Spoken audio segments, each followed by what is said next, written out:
स्वागत है आप सभी का हमारे इस ऑनलाइन प्रोग्राम में। हम लोग टेंस को लगातार देख रहे हैं और टेंस के साथ साथ टेंस का प्रैक्टिस सेट भी करते जा रहे हैं।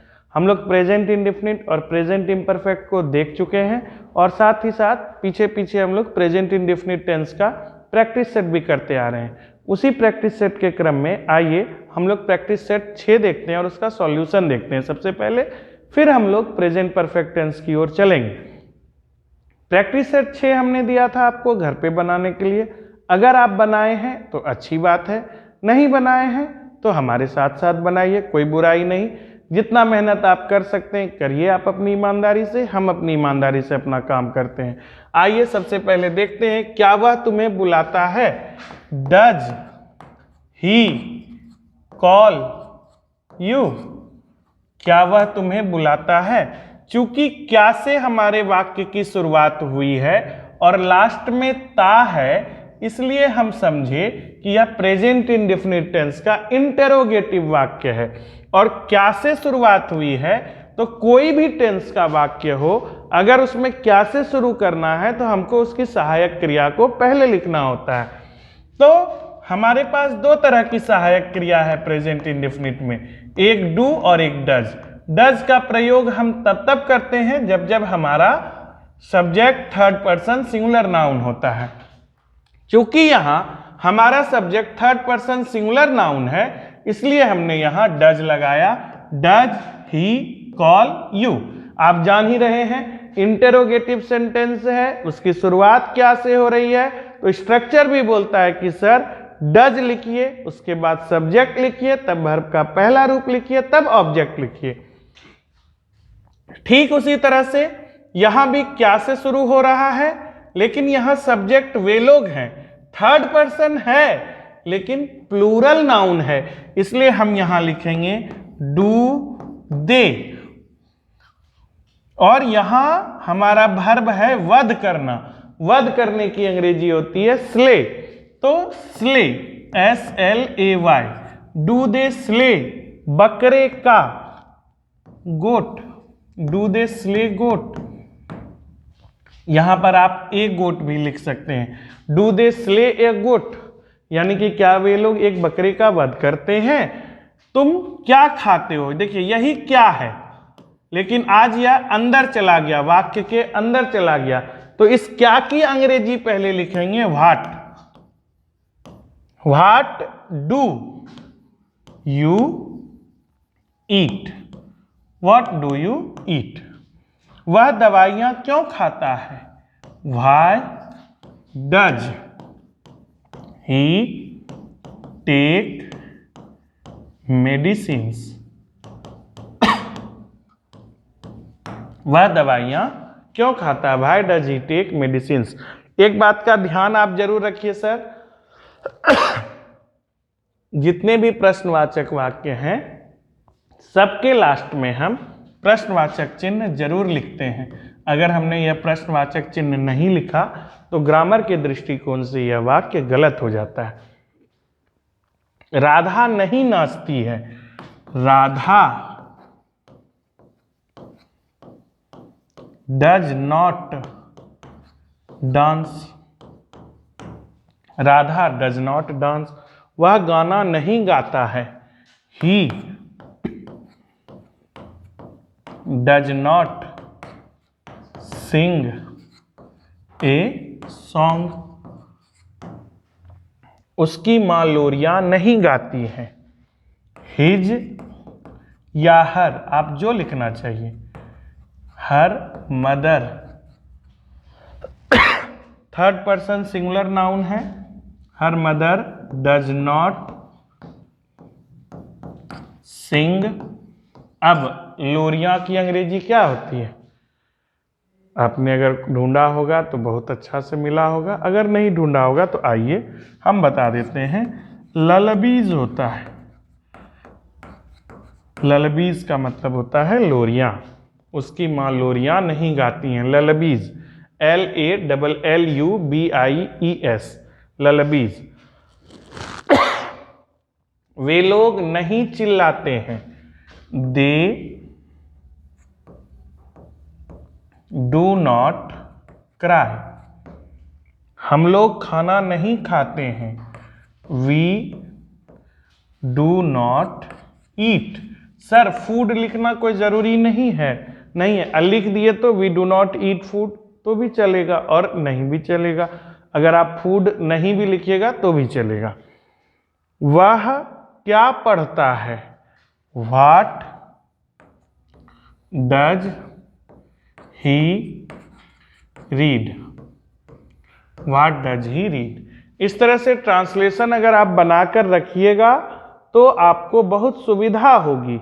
अगर नहीं बनाइएगा तो इसमें नुकसान आपका है। आपको तो पता ही है, हर समय हम स्टेज पर गाना गाते हुए चढ़ते हैं, इसमें तेरा घाटा मेरा कुछ नहीं जाता। आइए अब इसके आगे हम आगे बढ़ते हैं। आज हम लोगों ने 2 नए वर्ड सीखे। कौन कौन से 2 नए वर्ड? एक सीखा स्ले। स्ले, स्ले का मतलब होता है वध करना। और एक वर्ड हमने सीखा ललबी। ललबी, ललबी का मतलब होता है लोरी।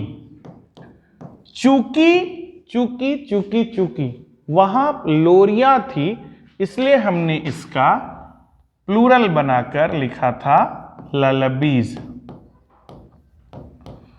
जिस भी वर्ड के अंत में वाई रहता है उसके साथ कई सारे नियम फॉलो करते हैं उसको प्लूरल बनाने का। फिलहाल आप जानिए, स्ले का मतलब हुआ वध करना, ललबी का मतलब हुआ लोरी। यही 2 वर्ड हम लोग प्रैक्टिस सेट 6 से सीख सके नया। अगर आपको आता था दोनों वर्ड तो आई एम वेरी सॉरी कि हम आपको प्रैक्टिस सेट 6 में कोई नया वर्ड नहीं सिखा सके। फिर आगे कोशिश करेंगे। आइए अब बात होती है प्रेजेंट परफेक्ट टेंस की। प्रेजेंट परफेक्ट टेंस में एक थोड़ा सा टेक्निकल चीज है, इस टेक्निकल चीज को समझिएगा। जो लोग समझदार हैं, पढ़कर बैठे हैं, उनको पता है कि वाक्य के अंत में चुका है, चुके हैं, चुकी है लगा रहे तो उसे प्रेजेंट परफेक्ट टेंस का वाक्य कहते हैं। और कुछ लोगों को यह भी मालूम है कि वाक्य के अंत में या है, ये है, ई है लगा रहे और वह इस तरह से या है, ये है, ये है ऐसा लगा रहे तो हम इसको प्रेजेंट परफेक्ट टेंस का वाक्य कहते हैं। लेकिन मेरी समझ से और मेरे अनुसार हमने यहां पर आपको इसलिए चुनकर दिया है कि इस पर कंसंट्रेट मत कीजिए कि या है, ये है, ये है, नहीं। अगर आप देखिएगा वह हंसा है, हंसा है, इसको आप किस टेंस में रखिएगा? क्या यहां या है? आंसर नहीं। ये है? आंसर नहीं। ई है? आंसर नहीं। चुका है, चुके हैं, चुकी है? आंसर नहीं। तो आप इसे किस टेंस में रखिएगा? इसीलिए हमने लिखा है कि हिंदी क्रिया के साथ आ है, ए है, ई है जुटा रहता है। आ, ए, ई। आप इसी हंसना को हंस प्लस आ प्लस है लिख सकते हैं। इसलिए हमने लिखा है कि हिंदी क्रिया के साथ आ है, ए है, ई है जुटा रहता है। आ है, ए है, ई है जुटा रहता है। ठीक है, यही कारण है कि हमने नहीं लिखा या है, ये है, ई है रहता है, क्योंकि कभी कभी नहीं भी रहता है। तो उस समय आपको यही चीज काम आएगा कि कोई भी हिंदी क्रिया के साथ आ है, ए है, ई है जुटा रहे तो उस हिंदी क्रिया वाले वाक्य को हम प्रेजेंट परफेक्ट टेंस का वाक्य कहते हैं। जैसे तुम आए हो, आए हो, वे लोग खेल चुके हैं, तो साधारण सा। माय डियर स्टूडेंट्स, आपको सुनकर आश्चर्य होगा 2020 ईस्वी में 2020 और 21 ईस्वी में एक ट्रांसलेशन पूछा गया है। और ट्रांसलेशन है सुमिता गा चुकी है।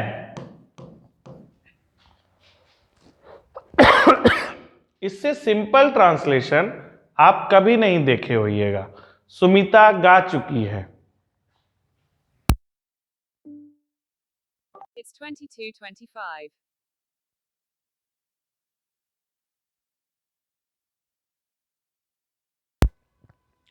ये ट्रांसलेशन 2020-21 ईस्वी में पूछा गया है और बहुत सिंपल ट्रांसलेशन है ये।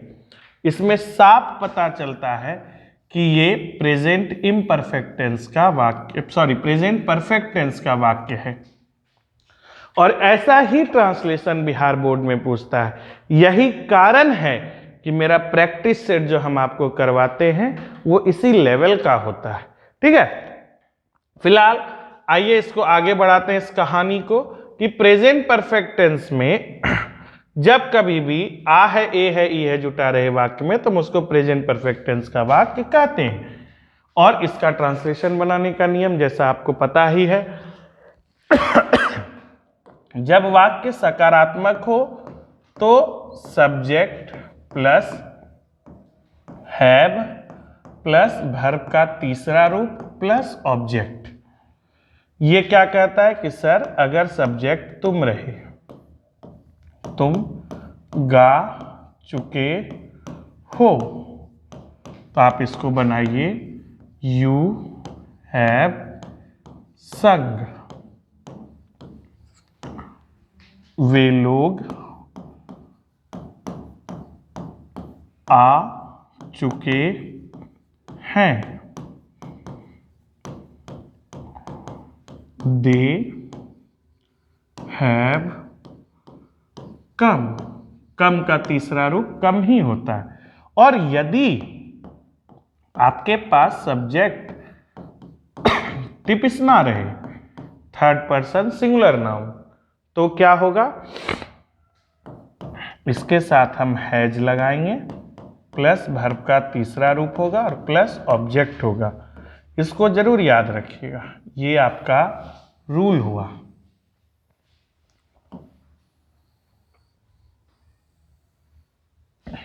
ये आपका रूल हुआ, इसको जरूर याद रखिएगा। ठीक है, इसका भी एग्जाम्पल हम आपको अभी देते हैं।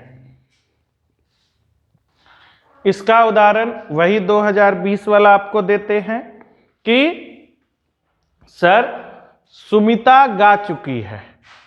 सुमिता गा चुकी है। सुमिता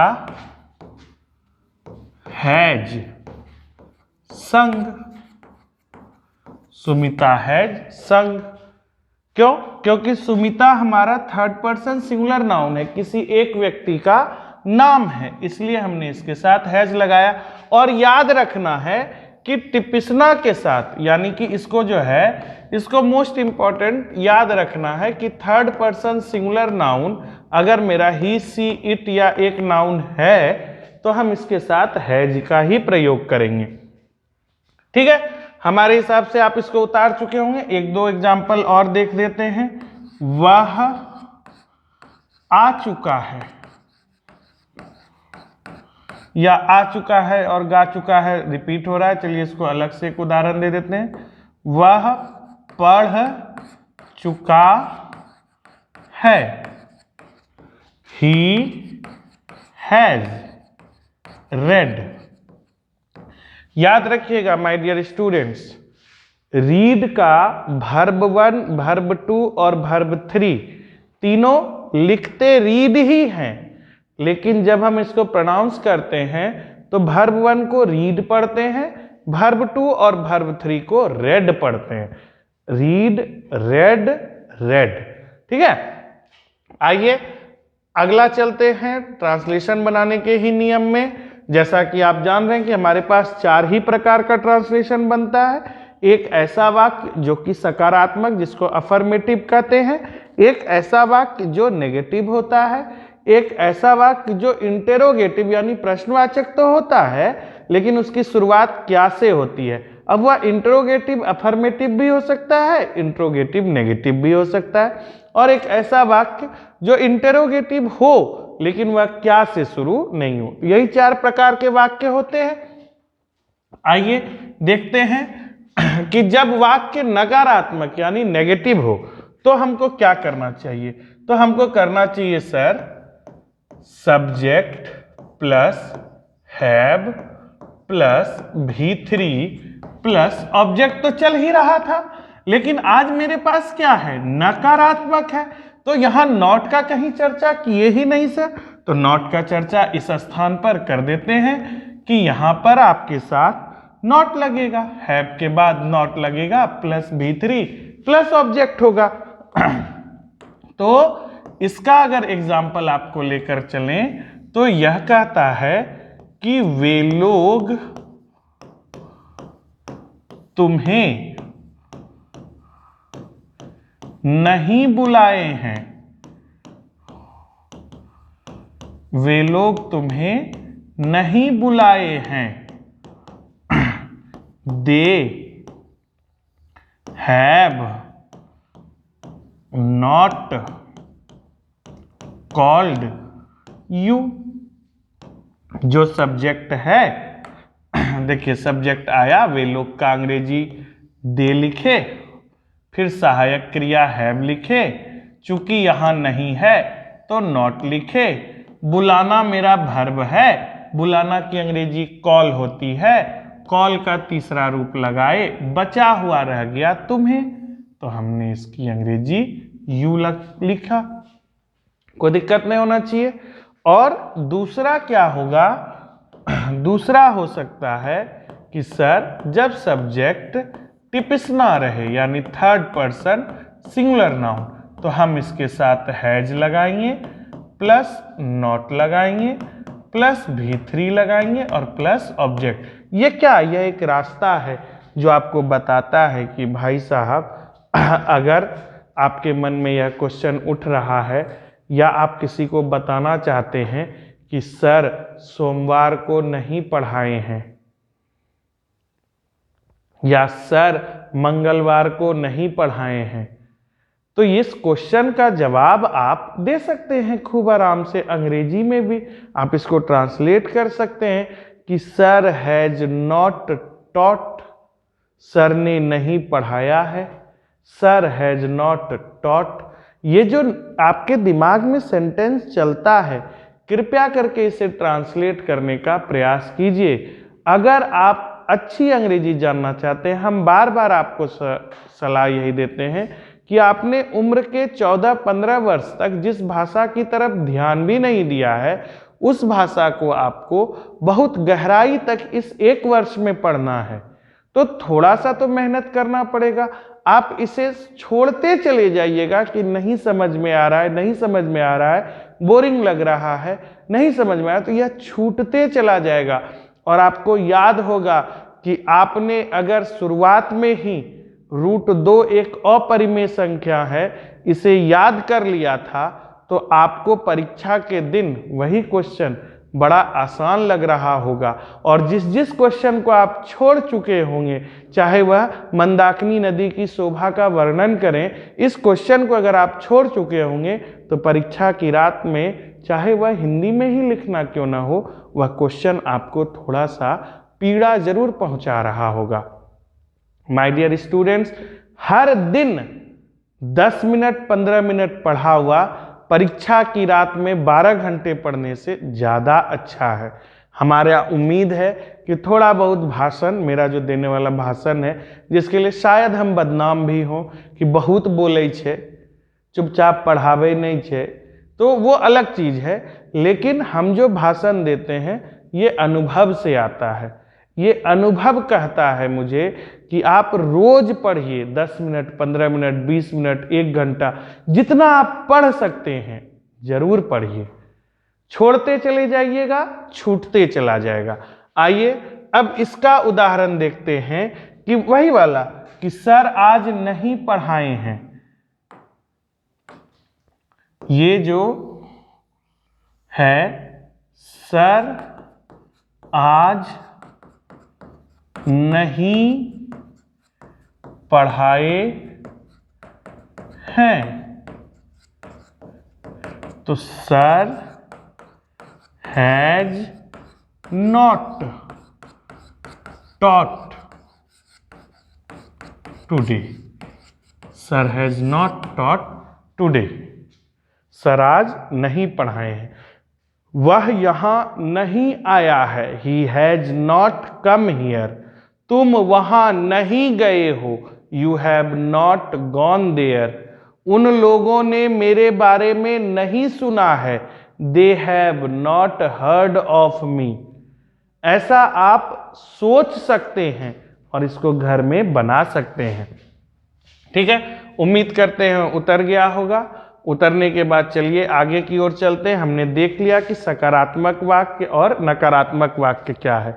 आइए माय डियर स्टूडेंट्स, आपको दिखाते हैं कि इस दुनिया में कोई भी प्रश्नवाचक वाक्य कैसे बनता है। आप इस प्रश्नवाचक वाक्य को बनाने वाले हैं और यह प्रश्नवाचक वाक्य है प्रेजेंट परफेक्ट टेंस का। तो आप सबसे पहले यह सोचिए कि प्रेजेंट परफेक्ट टेंस का साधारण वाक्य कैसा बनता है। तो साधारण वाक्य बोलता है sir subject plus have plus V3 plus object. और मैंने आपको बताया है कि इस दुनिया में कोई भी प्रश्नवाचक वाक्य हो, उस प्रश्नवाचक वाक्य को अंग्रेजी में लिखने के समय उसकी सहायक क्रिया को बार बार बाहर निकालो और सब्जेक्ट से पहले लिखो। तो चूंकि यहाँ की शुरुआत, यहाँ वाक्य की शुरुआत क्या से हो रही है, इसलिए इसकी इस सहायक क्रिया को बाहर आना पड़ेगा। और जब यह सहायक क्रिया बाहर आएगी तो जब वाक्य प्रश्नवाचक हो तो यह सहायक क्रिया हैव भी हो सकती है और हैज भी हो सकती है। दोनों इसलिए हो सकती है क्योंकि मेरा सब्जेक्ट टिपिसना भी हो सकता है और टिपिसना नहीं भी हो सकता है। तो अगर टिपिसना नहीं है तो हम हैव लिखेंगे और अगर टिपिसना है तो हम हैज लिखेंगे। हैव को बाहर निकालते ही आपके पास बच गया सब्जेक्ट और आपके पास बच गया वर्ब का तीसरा रूप और आपके पास बच गया ऑब्जेक्ट। किसी और के जगह में कोई परिवर्तन हुआ ही नहीं और वाक्य प्रश्नवाचक बन गया। इसके बाद प्रश्नवाचक चिन्ह लगा देंगे। यही तो ट्रांसलेशन की खूबसूरती है। आप सोच के एक साथ 6 वाक्य 7 वाक्य बना सकते हैं। मैं खाता हूं, सबसे साधारण है कि नहीं है? आपकी अंतरात्मा बोल रही होगी अगर आप सुन रहे होइएगा तो।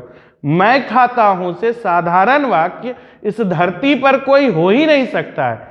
मैं खाता हूं, मैं नहीं खाता हूं, 2 वाक्य हुआ। क्या मैं खाता हूं, क्या मैं नहीं खाता हूं, मैं क्या खाता हूं और मैं क्या नहीं खाता हूं। 6 वाक्य एक वाक्य से निकला। और जब आप इसको बनाइएगा, I eat, I do not eat, do I eat, do I not eat, what do I eat, what do I not eat. तो ये 6 तरह के वाक्य बोलने आपको आएंगे, मुझे नहीं। मेहनत आपकी है तो फल भी आपको ही मिलेगा। इसलिए ट्रांसलेशन बनाने का क्रम जारी रखिए। आइए इसको बढ़िया से अच्छा आदमी की तरह, ही थोड़ा सा टीचर जैसा हो गया, थोड़ा सा ट्यूशन पढ़ाने जैसा हो गया, इसको थोड़ा सा समेट के लिख लेते हैं कि सर इन केस आपको एक ऐसा सेंटेंस भेटा जाए जिसको, जो कि वर्मा सर का बैक गियर फार्मूला है कि आपको पीछे से चलना है। आपको दिखा है तो प्रेजेंट टेंस, आपको दिखा चुका प्रेजेंट परफेक्ट, चुका नहीं दिखा, आपको दिखा आ है तो present perfect tense. Present perfect में कैसा, तो अब शुरुआत में देखेंगे साधारण, नकारात्मक कि प्रश्नवाचक क्या से शुरू वाला या प्रश्नवाचक कोई शब्द से शुरू होने वाला। आइए इसको लिखते हैं। इसका स्ट्रक्चर होता है हैव या हैज प्लस सब्जेक्ट प्लस, यहां डब्बा में बंद है नॉट, और नॉट डब्बा में बंद क्यों है? जो अगर आप मेरा वीडियो 2 बार से लगातार देख रहे हैं तो आपको यह बात समझ में आ रहा होगा कि जहां नहीं लिखा हुआ है वहीं नॉट निकालेंगे, अन्य तो नॉट तो अपना डब्बा में बंद है। प्लस वर्ब का तीसरा रूप प्लस ऑब्जेक्ट और प्लस प्रश्नवाचक चिन्ह, यही है हमारा प्रश्नवाचक वाक्य प्रेजेंट परफेक्ट का। वह भी कैसा, जो क्या से शुरू हो, कि क्या तुमने उसे पीटा है, क्या तुमने उसे पीटा है। हैव यू बीटन हिम या हर। ये जो उसे शब्द है ना, ये बड़ा कंफ्यूजिंग होता है अगर सिंगल सेंटेंस में यूज किया जाए। कुछ लोग, लड़का बोलता है सर हम हिम लिखेंगे, कुछ बोलता है अरे दोनों लिख सकते हो। उसे चूंकि सर्वनाम है, सर्वनाम तो संज्ञा के बदले में आएगा, लेकिन इससे पहले संज्ञा तो आया नहीं है, तो हम नहीं जान सकते उसे मेल है कि फीमेल है, इसलिए हिम या हर में लिखते हैं। क्या मैंने पुस्तक नहीं पढ़ा है, नहीं पढ़ा है। Have I not red a book, have I not red a book.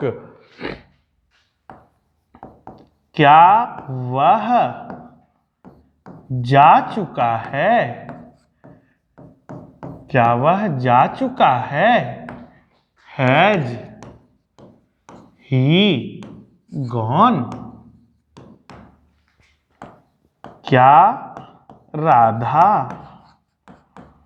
नहीं आई है।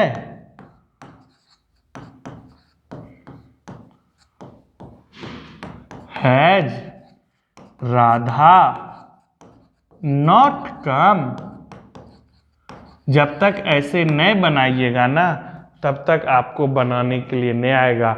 माय डियर स्टूडेंट्स, हिंदी से अंग्रेजी में ट्रांसलेट करने की आदत डालिए। इस प्रैक्टिस सेट को नहीं होता है कि अगर अब जैसे आप लोग थोड़ा बहुत, ये जो उम्र है ना, साइंस भी बोलता है, आप लोग कुछ साइंस के स्टूडेंट कुछ आर्ट्स के, इस उम्र में जो टेस्टोस्टेरॉन है ना आपका, वो आपको अजीब सा धक्का देता है, और वो धक्का दिखता है पूरे पूरे समाज को दिखता है। वह धक्का दिखता है, आपका कॉलर हमेशा ऐसे खड़ा रहता है, वह धक्का दिखता है। ये टेस्टोस्टेरॉन आपको ऐसा धक्का मारता है कि माँ जब आपको बोलती है कि बेटा गेहूं पिसवा दो, तो आपको थोड़ा सा हिचक होता है। पिताजी आपके सुबह 4 बजे से जाकर खाद भंडार की लाइन में लगकर यूरिया ला सकते हैं, लेकिन अगर उन्होंने आपको बोल दिया कि बेटा रे जर सा 2 बोरा ढो दीजिए, तो आप नहीं ढो सकते हैं। ये आपका टेस्टोस्टेरॉन आपको मजबूर करता है, और यही टेस्टोस्टेरॉन है जो आपको बोलता है ये ट्रांसलेशन हम बनाएंगे।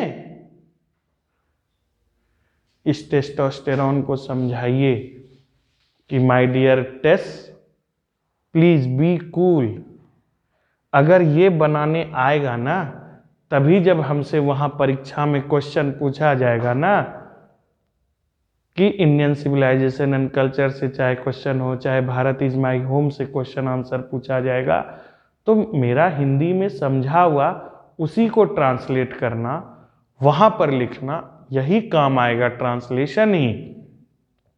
आप क्वेश्चन आंसर रट के नहीं लिख सकते हैं, आप क्वेश्चन आंसर समझकर लिख सकते हैं, क्योंकि क्वेश्चन को समझना होता है। 10 क्वेश्चन में 3-4 क्वेश्चन ही ऐसे होते हैं जो आपको रटे हुए मिलेंगे, बाकी तो आपको समझे हुए मिलेंगे। आप जानते रहिएगा कि क्वेश्चन फलाना चैप्टर से है, लेकिन आप बना नहीं सकिएगा क्योंकि आपको ट्रांसलेशन की आदत नहीं है। प्लीज ट्रांसलेशन की आदत डालिए। आइए आगे चलते हैं और देखते हैं कि जब वाक्य प्रश्नवाचक हो और क्या से प्रारंभ नहीं हो। फिलहाल के लिए आप स्क्रीनशॉट ले लीजिए।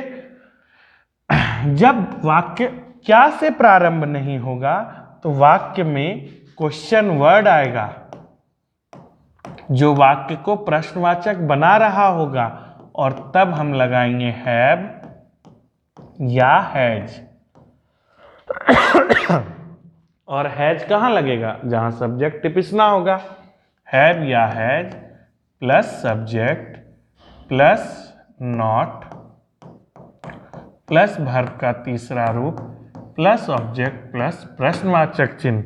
यही इसका स्ट्रक्चर है। सर एगो बात बोले, इसको बैठ के रटेंगे क्या? जैसे रटा करते थे बेलन का आयतन पाई आर स्क्वायर एच होता है, वैसे रटेंगे? नहीं, वैसे रटना कोई जरूरी नहीं है। आप इसे ट्रांसलेशन बना बनाकर याद रख सकते हैं। तो आप इसका उदाहरण देख सकते हैं। तुम क्यों आए हो? तुम क्यों आए हो? Why have you come? तुम क्यों आए हो? वे लोग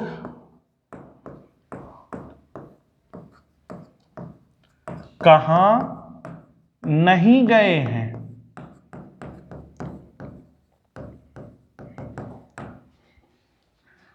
Where have they not gone? उसने पत्र में क्या लिखा है?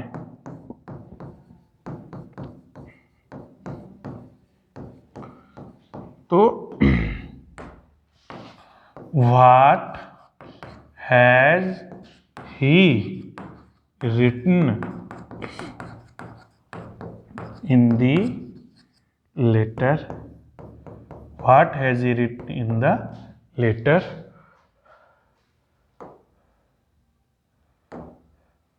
राधा ने श्याम को क्यों नहीं बुलाया है? क्यों नहीं बुलाया है? तो Why has Radha not called Shyam? Why has Radha not called Shyam? ये उदाहरण है। आपने इस जगह देखा सभी जगह कि वर्ब अपने तीसरे रूप में रहता है। वर्ब हमेशा अपने तीसरे रूप में रहेगा। याद रखिए माय डियर स्टूडेंट्स, वर्ब का पहला रूप बिना किसी सहायक क्रिया के हो सकता है। वर्ब का दूसरा रूप बिना किसी सहायक क्रिया के हो सकता है, लेकिन वर्ब का तीसरा रूप हमेशा हमेशा हमेशा किसी न किसी सहायक क्रिया के साथ जरूर होगा।